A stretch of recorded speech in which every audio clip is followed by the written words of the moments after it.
Hello friends, इस video में हम डिस्कस करेंगे कि जो मल्टीपल चॉइस टाइप एग्ज़ामिनेशंस होते हैं उनमें अपीयर किस तरह से होना चाहिए, क्या हमारी स्ट्रेटजी होना चाहिए, उसके लिए हम प्रिपरेशन किस तरह से करें और फिर उसके बाद में एग्ज़ामिनेशन में अपीयर होने से पहले हमें क्या चीज़ें पता होना चाहिए, ड्यूरिंग एग्ज़ामिनेशन हमें किस तरह से क्वेश्चंस को टैकल करना चाहिए।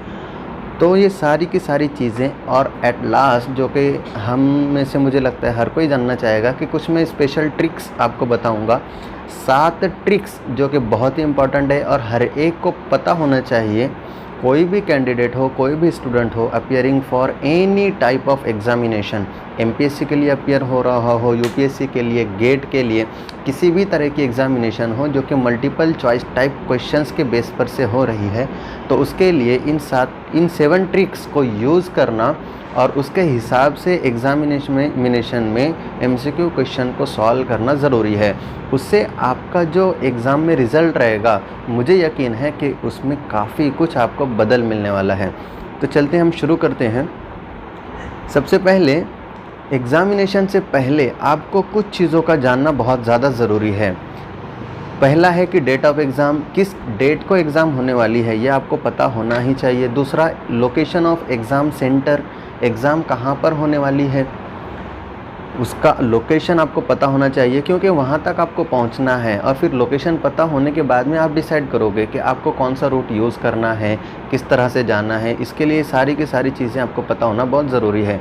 Time and duration of exam, exam कब होने वाला है, कब शुरू होने वाला है, 9 बजे शुरू होगा या दोपहर में 2 बजे होगा या 12 बजे होगा, ड्यूरेशन कितना रहेगा, 3 आवर्स का है, गेट के लिए 3 आवर्स का एग्ज़ाम होता है या तो फिर 2 आवर्स का कोई एग्ज़ाम है या 1 आवर का एग्ज़ाम है, डिपेंड करता है एग्ज़ामिनेशन के टाइप के ऊपर और ये वेरी हो सकता है, लेकिन ये आपका क्लियर कट जानना बहुत ज़्यादा ज़रूरी है। और भी कुछ जनरल इन्फॉर्मेशन आपको एग्ज़ामिनेशन से रिलेटेड पता होना चाहिए, जैसे टोटल कितने मार्क्स रहेंगे एग्ज़ामिनेशन के, टोटल कितने सब्जेक्ट्स हैं, ओवरऑल सिलेबस क्या रहने वाला है, नेगेटिव मार्किंग उसमें है या नहीं है। एग्ज़ाम में कुछ एमसीक्यू क्वेश्चंस ऐसे होते हैं जिनमें नेगेटिव मार्किंग होती है। नेगेटिव मार्किंग मतलब क्या कि if you are attempting a wrong answer then there will be reduction in your marks. आपने मान लीजिए 10 क्वेश्चंस करेक्ट सॉल्व किए, आपको 10 मार्क्स मिल गए फॉर एग्ज़ाम्पल, लेकिन आपने कोई क्वेश्चन उसके बाद में रॉन्ग कर दिया तो आपके जो 10 मार्क्स मिले थे उसमें से कुछ अमाउंट आपका माइनस हो जाएगा, तो उसको कहते हैं हम नेगेटिव मार्किंग। जनरली कभी कभार ऐसा होता है कि 4 रॉन्ग क्वेश्चन करने पे 1 मार्क नेगेटिव हो जाती है, या तो फिर 3 रॉन्ग क्वेश्चंस करने पे 1 मार्क नेगेटिव हो जाती है। ये एग्ज़ामिनेशन में जो हमारा एग्ज़ाम से पहले जो कुछ भी हमारा नोटिफिकेशन होता है उसके अंदर इसके बारे में डिटेल में गिवन होता है और आपको वो चीज़ों को कंपल्सरीली अच्छी तरीके से समझना बहुत ज़रूरी है। टोटल क्वेश्चंस कितने रहने वाले हैं, ओवरऑल सिलेबस कैसा है, कौन कौन से सब्जेक्ट्स उसके अंदर कवर हैं, क्या है, आपको सारी चीज़ें डिटेल में पता होना ज़रूरी है। नेक्स्ट, एग्ज़ाम से पहले एक चीज़ आपका और जो जानना और एक जो चीज़ है जो कि बहुत ही इम्पॉर्टेंट है वो है लास्ट नाइट की स्लीप। आप एग्ज़ाम से पहले की जो रात होती है उसमें आपकी स्लीप होना कंपलसरी है। उसका रीज़न ये है कि अगर आपकी रात में नींद नहीं हुई है तो दूसरा जो दिन होता है ना वो पूरा अपना जहन बोझल होता है, ऐसे कंफर्टेबल फीलिंग नहीं आती। तो प्रेशराइज़ नहीं होना है, आपको कंफर्टेबल रहना है और एग्ज़ाम से पहले की जो एक दिन की पहले की जो रात है उस रात में आपको कंफर्टेबल सफिशिएंट 8 आवर्स की मिनिमम स्लीप आपका होना ज़रूरी है। उसके बाद में है इसेंशियल आपके जो डॉक्यूमेंट्स हैं, जैसे कि हॉल टिकट है, आई कार्ड है। अगर कोई एग्ज़ामिनेशन ऐसे होते हैं जहाँ पे कैलकुलेटर अलाउड होता है तो नॉन प्रोग्रामेबल कैलकुलेटर अगर अलाउड है तो वो है। ऐसे जितने भी इसेंशियल डॉक्यूमेंट्स हैं वो आपको साथ में कैरी करना है। उसके बाद में एग्ज़ाम सेंटर पे आपको sufficiently before starting time of exam पहुँचना है। एग्ज़ाम आपका 9 बजे है तो near about minimum half an hour, आधा घंटा पहले आपको एग्ज़ामिनेशन सेंटर पे अपेयर होना कंपलसरी है। ऐसा नहीं हो कि बस एकदम भागम भाग हो रही है, एग्जैक्ट टाइम पर आप पहुंच रहे हो। सफिशेंटली बिफोर टाइम आपको वहाँ पे पहुँचना है, जिसकी वजह से आपके ऊपर प्रेशर जनरेट नहीं होगा और आप रिलैक्स रहोगे। आपका रिलैक्स होना बहुत ज़्यादा ज़रूरी है। अगर आपका जो माइंड है वो रिलैक्स नहीं रहेगा, जिस उसकी वजह से आपका पूरा का पूरा इफ़ेक्ट आपके एग्ज़ाम पे पड़ने वाला है। उसके बाद में एग्ज़ाम सेंटर पे आप आधा घंटा पहले अगर पहुंच गए तो उसके बाद में आपको वहां पर क्या करना है, रिलैक्स बैठ के शांति से बैठना है, दोस्तों के साथ में बातचीत नहीं करनी, और जस्ट आपने जो कुछ भी स्टडी किया है उस स्टडी को रिकॉल करने की कोशिश करना है। आपने क्या क्या पढ़ा, जस्ट रैंडम सिलेक्शन, आपके माइंड ही में ही ये सारी की सारी चीज़ें होना चाहिए। और फिर उसके बाद में अगर वो रिकॉल आप कर पा रहे हो, इसका मतलब आपके अंदर क्या होगा, एक कॉन्फिडेंस का जनरेशन होगा, आपको एक कॉन्फिडेंस आ जाएगा। और अगर आपको वो रिकॉल नहीं हो पा रहा है ना, तो आपको टेंशन नहीं करना है, just relax and concentrate on what you have studied. उसके बाद जब आप एग्ज़ाम हॉल में एंटर कर जाओगे, जो कोई भी सुपरवाइज़र्स होंगे वो आपके डिटेल्स को चेक करेंगे, आई कार्ड होता है, आपका हॉल टिकट है, वो सारी की सारी चीज़ें आपसे चेक करेंगे। आपने उन्हें क्या करना है, सपोर्ट करना है।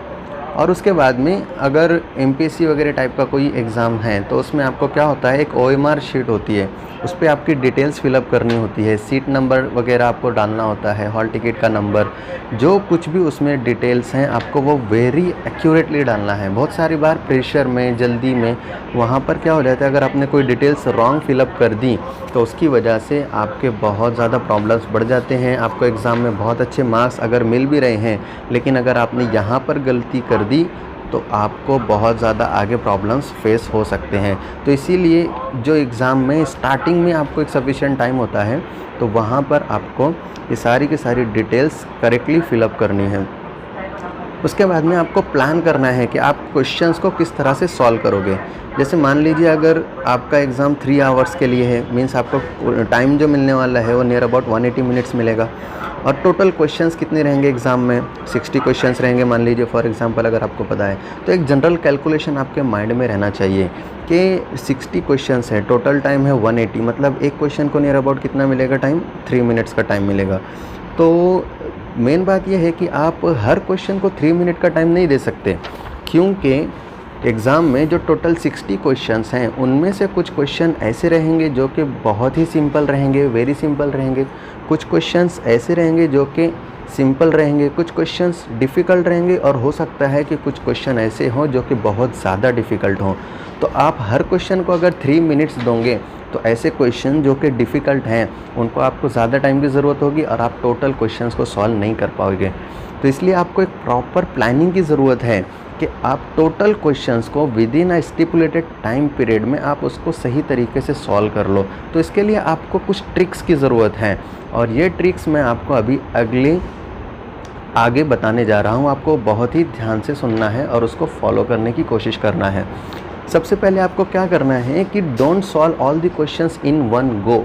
मतलब अगर टोटल 60 क्वेश्चंस हैं तो मतलब आपको ऐसा नहीं करना है कि क्वेश्चन नंबर 1 शुरू किया, कंप्लीट किया, फिर 2 शुरू किया, फिर कंप्लीट किया, फिर 3 शुरू किया, फिर उसको कंप्लीट किया। मीन्स जब तक कि आपका 3rd क्वेश्चन कंप्लीट नहीं होता आप 4th पे नहीं जाते हो।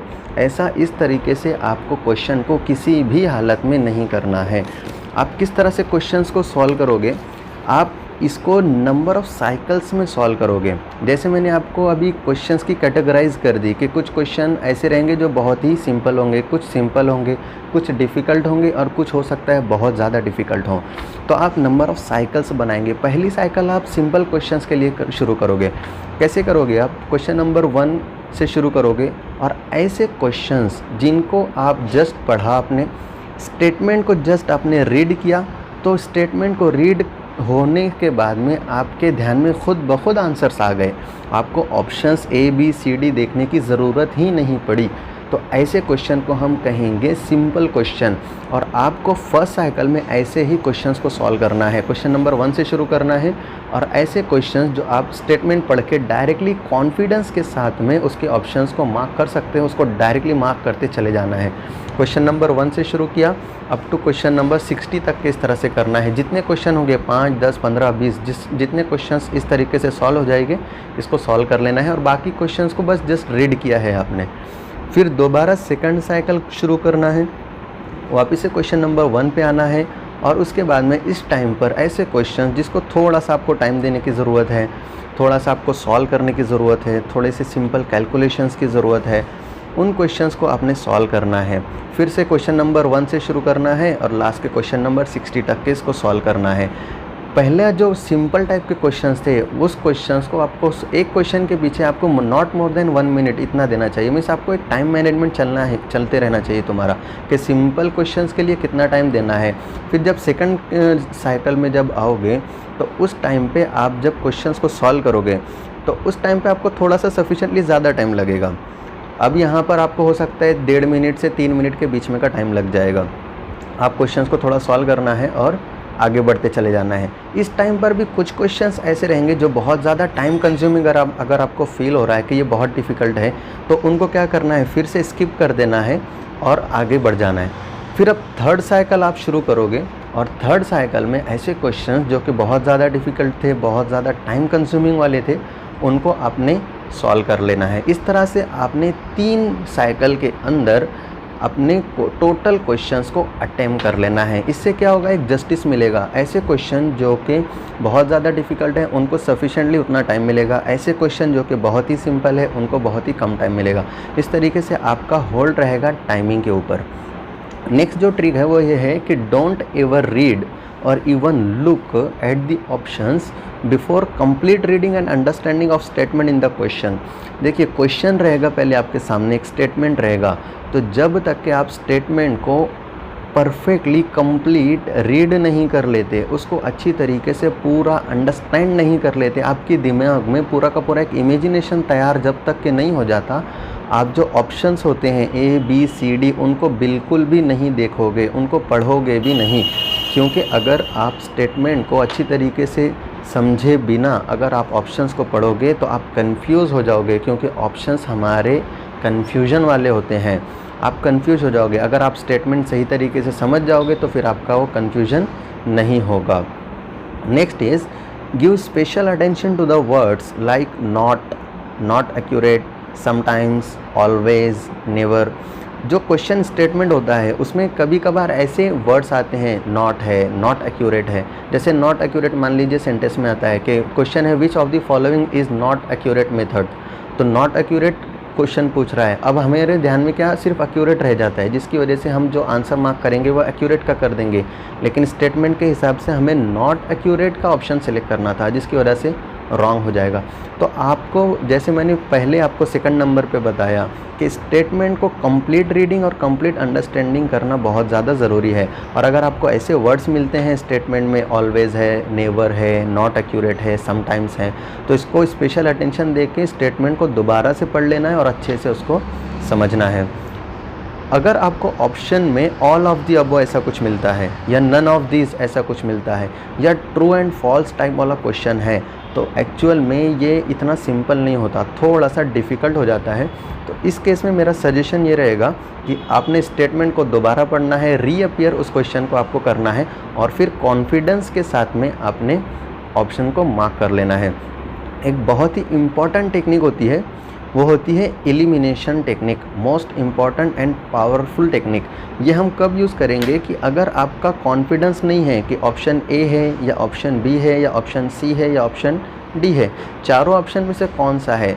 आप स्टेटमेंट को पढ़ लिए हैं, उसको समझ चुके हैं, कंप्लीट अंडरस्टैंडिंग आपकी हो चुकी हुई है, अब आपको ऑप्शन समझ में नहीं आ रहा है कि कौन सा करना है, तो इस केस में आप मेथड ऑफ एलिमिनेशन को यूज़ करोगे। एलिमिनेशन करोगे मतलब किस तरीके से, 4 ऑप्शन है, उसमें चारों ऑप्शन को आपको पढ़ना है और उसको रिलेट करना है with respect to the question.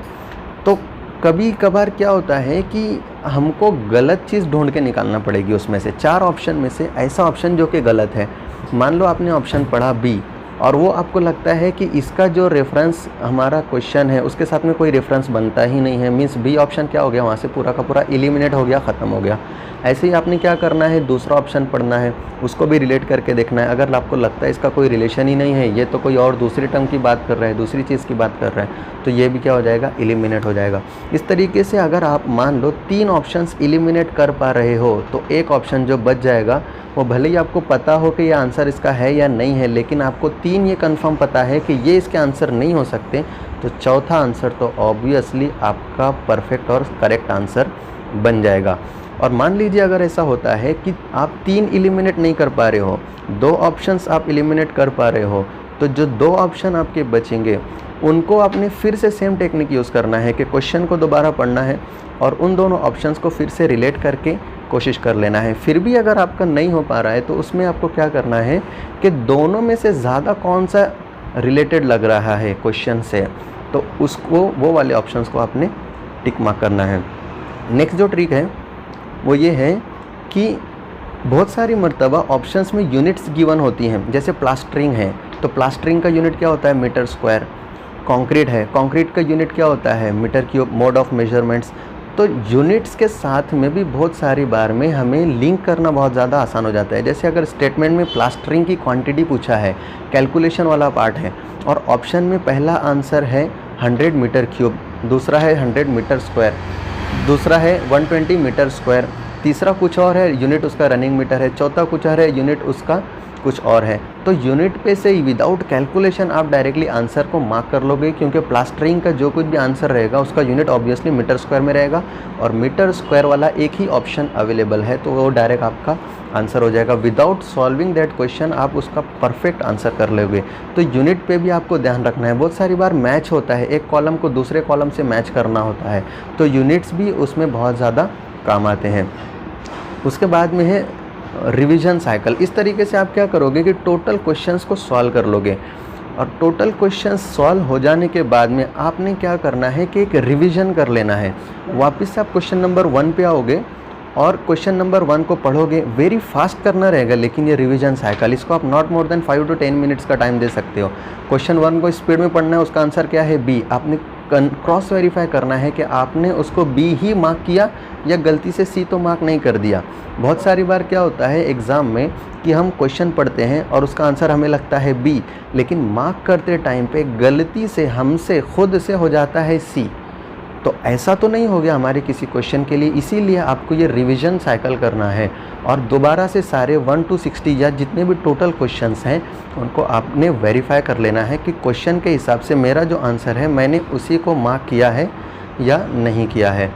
इस तरह से आप क्वेश्चन कंप्लीट कर लोगे और एग्ज़ाम कंप्लीट हो जाने के बाद में आपने दोबारा अपना सीट नंबर वगैरह चेक कर लेना है कि आपने जो डाला है सीट नंबर बराबर है या नहीं है। बहुत ही इंपॉर्टेंट चीज़ है। और आपकी जो OMR शीट है वो आपको हैंड ओवर कर देनी है। आपके जो कुछ भी नेसेसरी डॉक्यूमेंट्स हैं वो सारी की सारी चीज़ें आपको कलेक्ट कर लेना है और एग्ज़ामिनेशन हॉल से बाहर आ जाना है। उसके बाद में मोस्ट इम्पॉर्टेंट थिंग, पैनिक बिल्कुल भी नहीं करना है, टेंशन बिल्कुल भी नहीं लेना है। आपने जितने भी क्वेश्चंस आपने सॉल्व किए आपने कर लिए, आपको लगता है बहुत अच्छे मार्क्स आएंगे तो बहुत अच्छे मार्क्स आएंगे, और अगर आपको लगता है कि मेरे कुछ क्वेश्चंस रॉन्ग हो जाएंगे तो ठीक है, कोई प्रॉब्लम नहीं। But you have to always think positively. आपको हमेशा पॉजिटिव ही सोचना है, नेगेटिव कभी भी नहीं सोचना है। Thank you and best luck for your examination.